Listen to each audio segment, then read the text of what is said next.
9:08, hace, pues que fue a principio de año, nos enteramos que Aurelio Nuño, quien fuera uno de los estrategas de la campaña electoral de Enrique Peña Nieto hace 12 años, hace 12 años, quien fuera el coordinador del gabinete, de la oficina del presidente Peña Nieto y luego secretario de Educación, entre otras cosas, había regresado a México después de unos años en que estuvo en Estados Unidos en la Universidad de Harvard haciendo trabajo académico.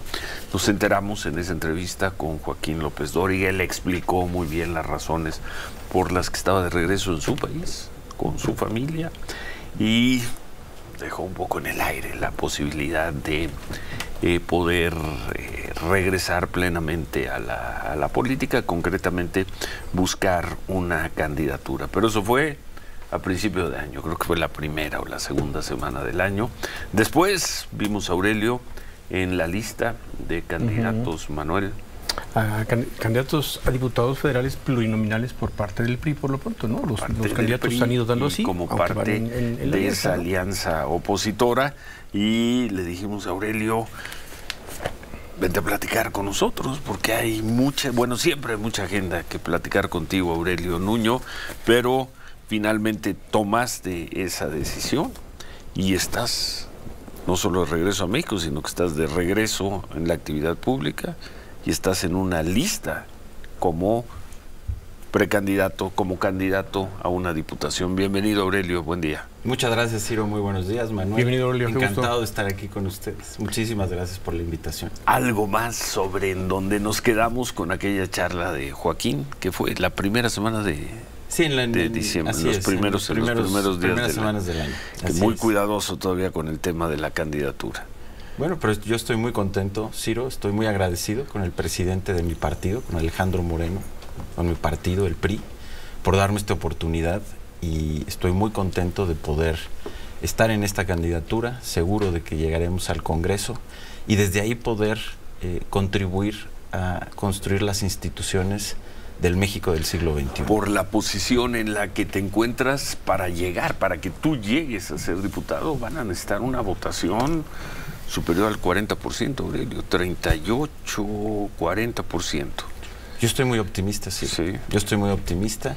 Creo que el Frente y dentro del Frente, mi partido, el PRI, vamos a tener una votación muy buena. Se va a ganar la elección y bueno, mi visión es poder ser parte de la República, poder ser parte desde el Congreso de una visión que siempre ha apostado a la construcción de instituciones, Ciro. Yo creo ahora vamos a ir a ese tema y te voy a pedir tu punto de vista, porque Aurelio también desde su posición en el gobierno del presidente Peña Nieto fue uno de los arquitectos en la construcción de aquel pacto por México que trajo una serie de reformas.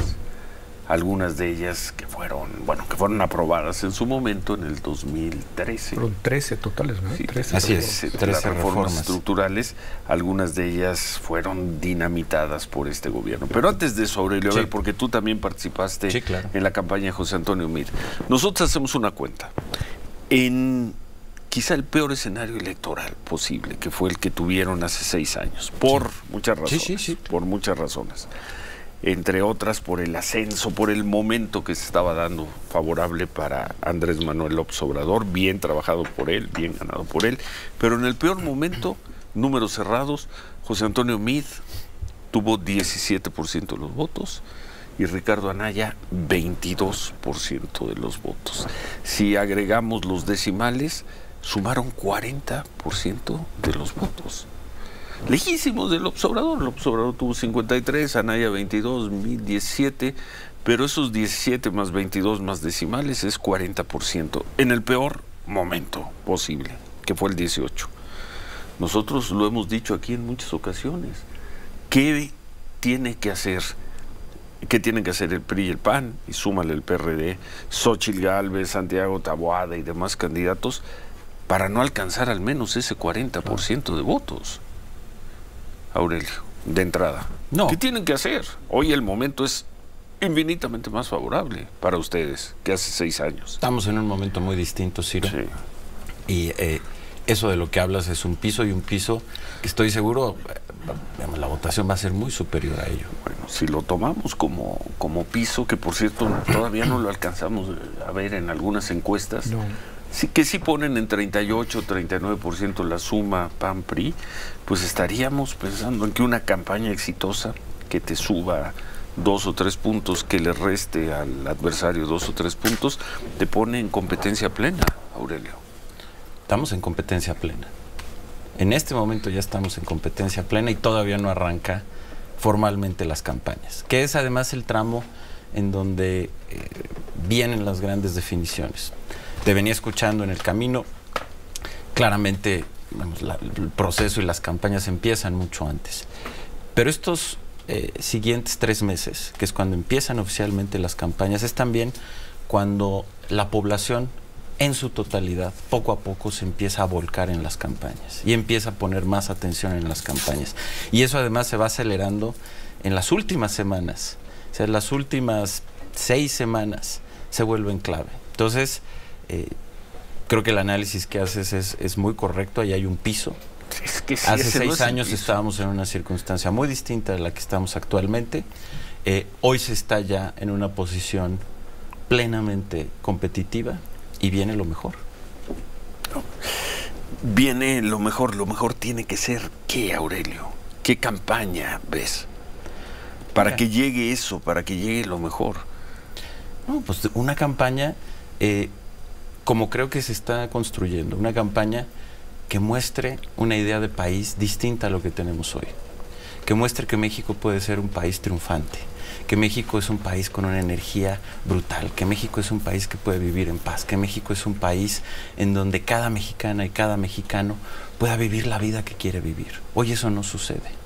Y creo que poder retratar eso y mandar ese mensaje de que México es mucho más de lo que es hoy, de que puede estar mucho mejor de lo que está hoy, de que México puede ser un país libre, vibrante, triunfante en el mundo. Y reitero, que cada mexicano y cada mexicana pueda hacer lo que quiere hacer con su vida. Hoy eso no sucede. Hoy vivimos con miedo. Vivir con miedo no es vivir en libertad. Hoy no se tiene una educación de calidad. No se puede vivir en libertad si no hay una educación de calidad, si no hay medicina, si no hay salud. Entonces, creo que eso es muy importante. Y eso es la realidad que hoy está viviendo la población. Y me parece que ese contraste y esos debates y poder mostrar el país que podemos ser y señalar el momento en el que estamos.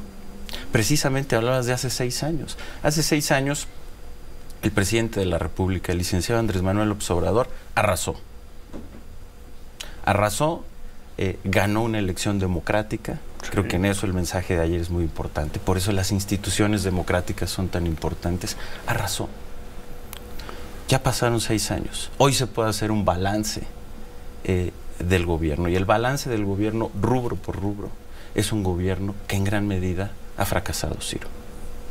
Y creo que ese es el contraste que se va a ver en la campaña. Pues lo veremos, Aurelio. Y en este momento el presidente lanza paquete de 20 reformas, entre ellas regresa algunas de ellas sobre el poder judicial, regresa al tema electoral, en fin, las reformas más controvertidas. Y nosotros nos preguntamos, no hay educación.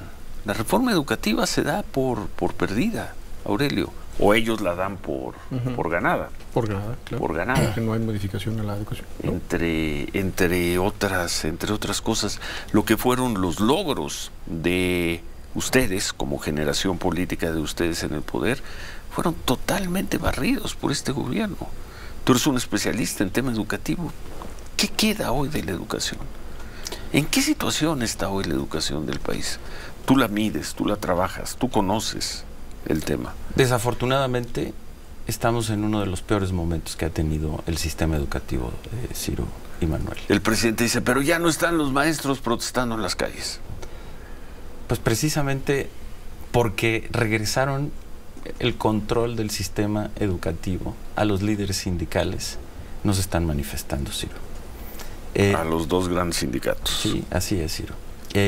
Y mira, déjame decirte, ya hay, la destrucción que ha habido en el tema educativo es muy profunda y parte desde dos visiones distintas. La reforma educativa que hicimos en el gobierno del presidente Enrique Peña Nieto, de 2012 a 2018. Con el PAN, con el PRD y con el PRI. Que fue parte de un gran acuerdo, del Pacto por México.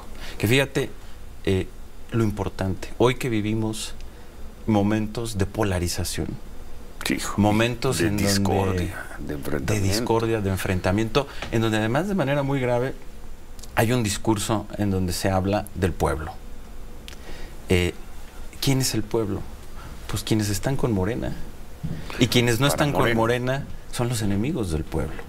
Eso genera una doble categoría en donde hay unos ciudadanos que están por encima de otros, en donde quienes están con el partido en el gobierno están por encima de quienes no están, rompiendo con la esencia de una visión de que todos somos iguales y que todos tenemos el mismo derecho a ser libres. Una visión de ciudadanos libres e iguales, que es la esencia de la Ilustración, la esencia de nuestra Constitución, la esencia de nuestra tradición política. Esa ruptura es brutal. A ver, la dejamos ahí, hacemos una pausa, seguimos conversando con Aurelio Nuño, ex muchas cosas, pese a que sigue siendo de una generación muy joven, y ahora candidato del PRI, del Frente Opositor, para ser diputado federal. Volvemos. Estás abriendo la conversación. Vamos con Ciro Gómez Leiva por... Aurelio, seguimos conversando con Aurelio Nuño. Mira, a propósito de lo que conversábamos sobre la educación, Aurelio, hoy en el Universal, primera plana, una nota de María Cavadas, dice, advierten retroceso de 20 años si desaparece Mejoredu. A ver, leo el inicio de la nota. Trasladar las funciones de la Comisión Nacional para Mejora Continua de la Educación, que ese es el mejorero, a la Secretaría de Educación Pública, representaría un retroceso de 20 años, cuando se creó el primer organismo autónomo a fin de generar información, Aurelio, sobre el sistema educativo, así como para aplicar evaluaciones diagnósticas. Un botón de muestra más. ¿Qué es la educación pública hoy en México? ¿Y eso ya era, ese Mejoraedu era un organismo descafeinado y mal hecho respecto a lo que era el INE, el Instituto Nacional para la Evaluación de la Educación, que era un órgano autónomo, técnico, que funcionaba bien, con evaluaciones y concursos genuinos. O sea, está peor todavía que lo desaparezcan, pero ya estábamos sobre algo que ya no funcionaba bien.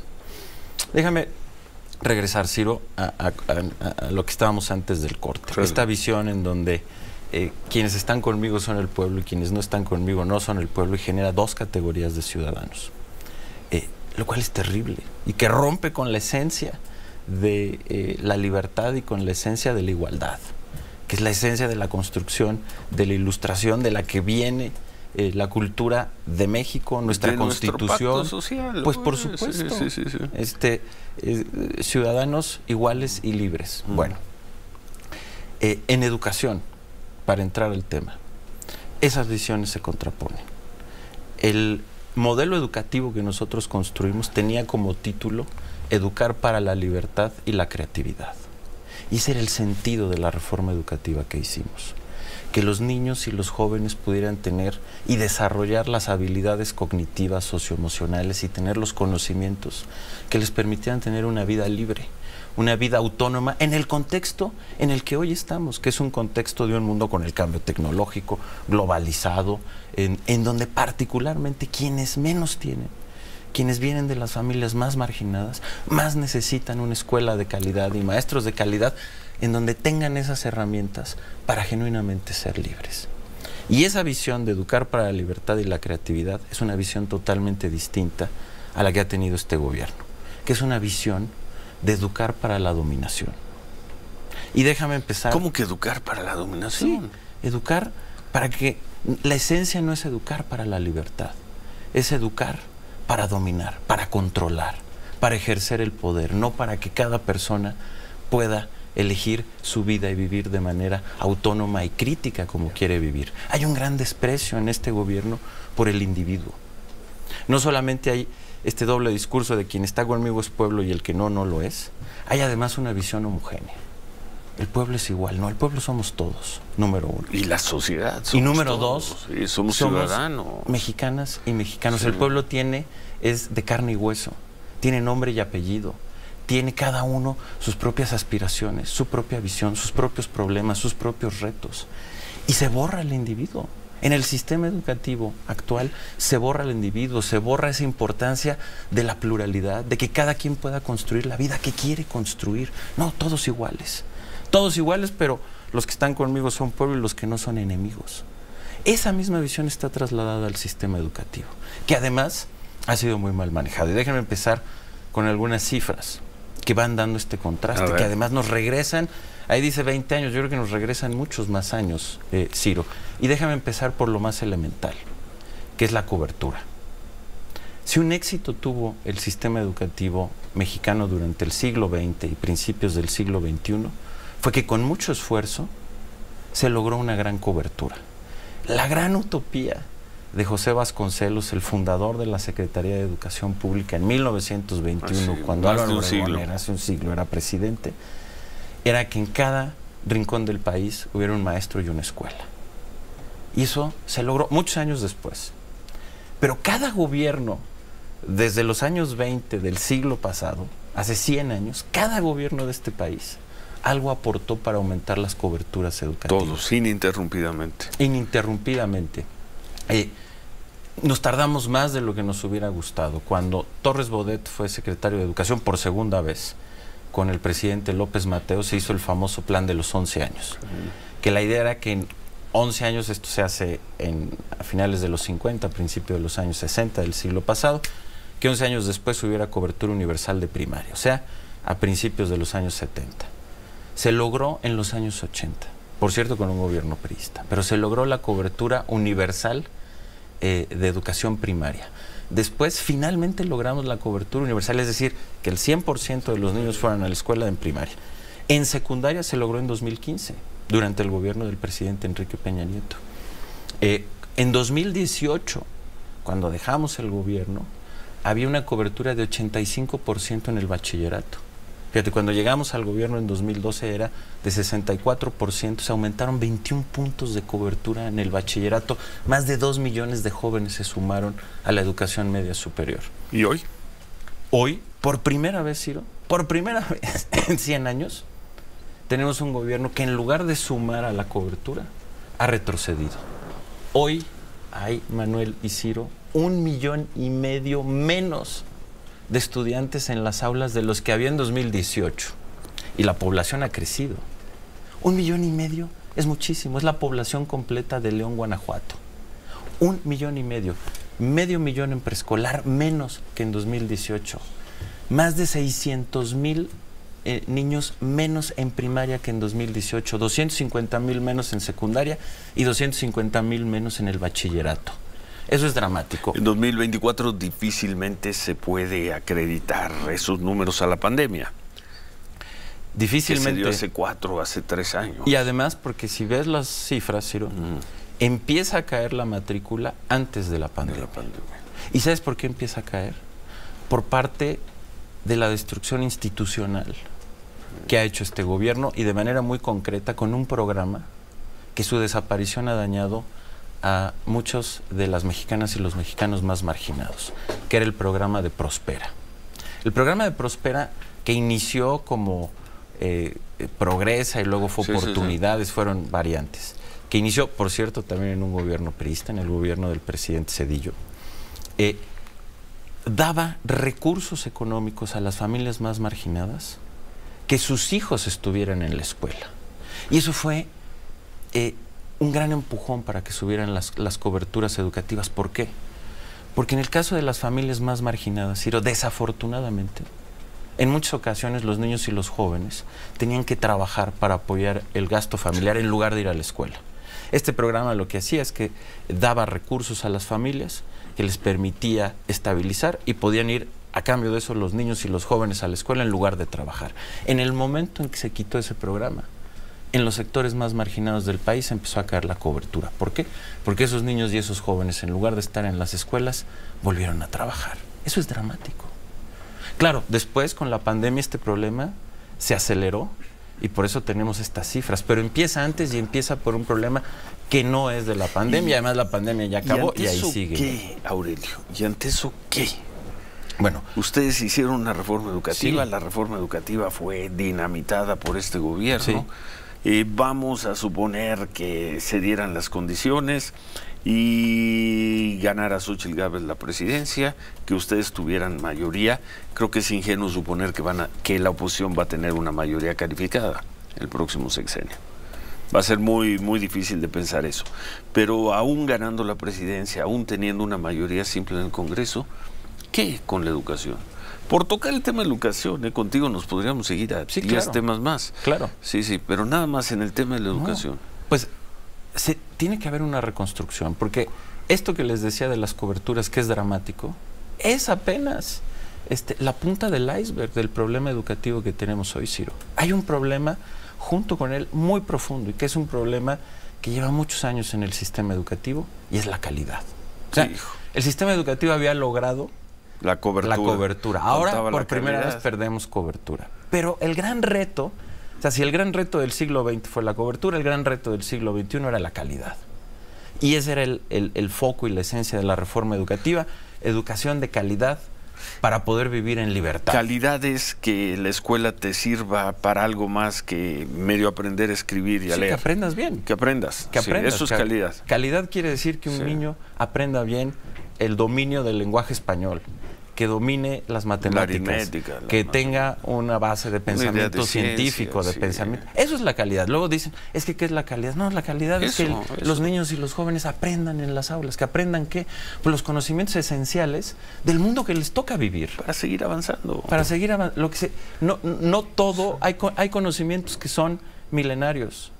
Hay otros que también responden a la época en lo que se vive. Y hay otros que están surgiendo ahora. Por supuesto. A ver, tenemos que hacer una pausa y al regresar continuamos y concluimos esta conversación. ¿Y qué hay que hacer? Pregúntale, tú dices, bueno, ¿y entonces qué hay que hacer, Aurelio? Pues, ¿qué hay que hacer? ¿No? Tienes 5 segundos, ¿qué hay que hacer? Mira, lo más importante en la calidad educativa es la calidad de los maestros. Regresamos con eso. Pausa.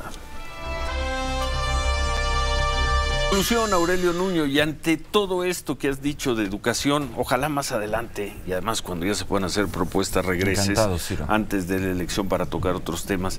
Y ante esto, ¿qué? ¿Qué, Aurelio? Tú fuiste parte de el proyecto y la votación de una reforma educativa y la aplicación muy conflictiva. Así es. Con una gran resistencia por parte de los maestros de la reforma educativa. Y repito, esa reforma fue barrida, fue erradicada, al menos en su esencia, por este gobierno. ¿Ante eso qué, Aurelio? ¿Simplemente salir a votar el 2 de junio? Bueno, eso... ¿Ante eso qué? Eso en primer lugar, Ciro. Pero en el tema educativo tiene que haber una reconstrucción de fondo. Y es una reconstrucción que pasa por lo político. Ahorita hablábamos, nos quedamos en el corte anterior, y dije, la calidad de un sistema educativo es la calidad de los docentes. Fíjate, 4 años seguidos, 4 o 5 años seguidos, la primaria, con buenos maestros, maestros de gran calidad, permiten a los niños de las familias más marginadas lograr tener aprendizajes y desempeños educativos igual o por encima de quienes vienen de las familias más privilegiadas. Ese es el impacto en la primaria de docentes de calidad y de escuelas de calidad. Son la principal institución de justicia social. Pero si para lograrlo vas a chocar con la gente, que te va a paralizar carreteras, que te va a venir a tomar el Zócalo, y chocas contra el CENTE. No lo van a hacer, no lo hicieron en este sexenio, no creo que esté en su ánimo. No, a ver, lo desmontaron, Ciro, porque ese es el conflicto, ese es el problema. Lo que existía, y eso se generó por muchos años, es que los líderes sindicales, tanto de el CENTE como la CENTE, controlaban la vida profesional de los docentes, controlaban los ingresos al magisterio, con mucha corrupción, había herencia y venta de clases. Hoy estamos en eso otra vez. Claro, controlaban las promociones, y a cambio de ese control, que era clientelar, pedían y forzaban a los maestros a hacer movilización política. En unos casos movilización electoral y en otros movilización para la protesta. ¿Qué es lo que se hace con la reforma educativa en el gobierno del presidente Enrique Peña Nieto, se crea una nueva institución, el Servicio Profesional Docente, que hace a un lado a los líderes sindicales y hace que los ingresos y las promociones sean por concurso, diseñadas por un órgano autónomo, el INEE, técnico, que lo que hacía es que los maestros ganaran su plaza y avanzaran profesionalmente en función de su desempeño en el aula, en función de su pasión, de su capacidad, de su amor por educar y de su preparación y de su capacidad. ¿Qué es lo que pasó? Que este gobierno, el gobierno actual de Morena, hizo un acuerdo con los líderes sindicales para regresarles el control de la vida profesional de los maestros a cambio de movilización de votos y a cambio de tener pocas manifestaciones, tener al magisterio en paz. Les regresaron ese control y hoy los maestros vuelven a enfrentar un dique para poder profesionalizarse. Y si eso no lo transformamos, la calidad del sistema educativo en grande no va a llegar. Y cambiar eso es un ejercicio político, que es lo que se logró con el Pacto por México. Y adiós futuro. Quienes puedan pagar una buena educación, lo harán. Claro. Y unos pocos. Y quienes no, pues ni hablar. Y el resultado se vuelve muy injusto para los niños y las niñas más marginados. Que con una educación así no podrán ejercer plenamente una vida autónoma y libre. Piénsalo. Hoy, Ciro, estamos en medio de una revolución tecnológica. Un cambio muy profundo, equivalente a la revolución industrial. Tú conoces muy bien, lo estudiaste en estos últimos años. Así es. En Estados Unidos. Y la demanda de habilidades cognitivas, socioemocionales y conocimientos que tiene este cambio tecnológico es más profundo que el anterior. Quitamos las matemáticas de los libros de texto. Se quitan las matemáticas como un campo esencial de los aprendizajes. El proceso de alfabetización, que es tan importante, el dominio del lenguaje, junto con las matemáticas, es clave. Se fue a lo que se hacía hace 50 años, Ciro, cuando hoy está demostrado que no es así. La reforma había hecho un nuevo proceso de alfabetización basado y sustentado en investigaciones, por cierto, de primer nivel, que se hicieron en México y en América Latina, en la UNAM, extraordinarias, de cómo se alfabetiza en el español. Se había logrado, era una alfabetización que iniciábamos desde el preescolar. Hoy todo eso derrumbado y regresamos a un proceso de alfabetización como se hacía hace 50 años y encima mal, con libros en donde solamente 20 o 30 páginas se dedican a eso. Y ahí estamos, Aurelio, ahí estamos. Desafortunadamente, pero por eso hay que luchar, Ciro, y por eso vale la pena regresar a contribuir, a construir las instituciones que le permitan a los mexicanos vivir en libertad, y que deben ser las instituciones del siglo XXI. Y por eso llama mucho la atención, para quienes te conocemos, te hemos seguido tu regreso a México. Tú estabas teniendo pues una vida en la academia en Estados Unidos muy exitosa, muy tranquila. Te pudiste haber quedado ahí mucho tiempo más y tomaste la decisión de regresar en este momento a México. Claro, sí. Y además a decir, soy priista, sí quiero sumarme a esa alianza, a esa coalición, y sí quiero regresar plenamente a la actividad pública.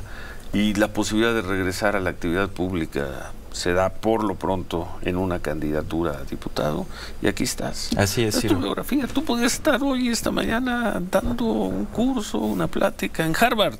Estabas en Harvard, ¿no? Así es. Estabas en Harvard. 4 años ahí, Ciro. Y ahí podías estar hoy. Poco más de frío. Así es, Ciro. Pero con un buen abrigo. Pero podías estar ahí y tomaste la decisión de regresar con tu familia. Así es. A México. Así es. Sí. Lo cual, y estoy feliz, Ciro. No, estoy feliz de estar aquí, en nuestro país. Sí. Feliz de estar en mi partido, del PRI, del cual me siento muy orgulloso. Sí. Feliz de tener la oportunidad de volver a ser parte de la República desde el Congreso, y de impulsar una visión de un país plenamente libre y de que construyamos esas instituciones. Yo tengo 3 hijos, Ciro. Tengo una hija de 5 años, un hijo de 3 años y una hija de 3 meses. Sí. El futuro que quiero para ellos, como estoy seguro que el que queremos todos los mexicanos para nuestros hijos, es el de un país brillante. Yo quiero que mis hijos tengan en su entorno instituciones que les permitan elegir la vida que quieren vivir, la que ellos quieran, plenamente libres, que tengan esas herramientas para hacerlo, que vivan en seguridad, que tengan una educación de calidad, que tengan un sistema de salud que funcione, que tengan un país que esté abierto al mundo, a las revoluciones que están sucediendo y que puedan vivir la vida que quieren vivir. Con las instituciones que tenemos hoy, con la destrucción institucional que hizo este gobierno, hoy eso no es posible. Solamente unos cuantos mexicanos pueden vivir así. La gran mayoría y los más marginados no tienen hoy las instituciones, el contexto, las oportunidades para genuinamente hacer lo que quieren hacer. Y eso es lo que queremos transformar y estoy feliz de estar de regreso para contribuir a eso, Ciro. Nos vemos por aquí, ojalá haya oportunidad cuando menos de volver a platicar una vez contigo. Me encantará. Ya en campañas, a partir de marzo. 1 de marzo. Sí. Ojalá nos veamos otra vez por acá. Gracias por estar Ciro. aquí. Gracias, Aurelio, gracias Manuel. Aurelio, Qué gusto verlos otra vez. Gracias Aurelio Nuño.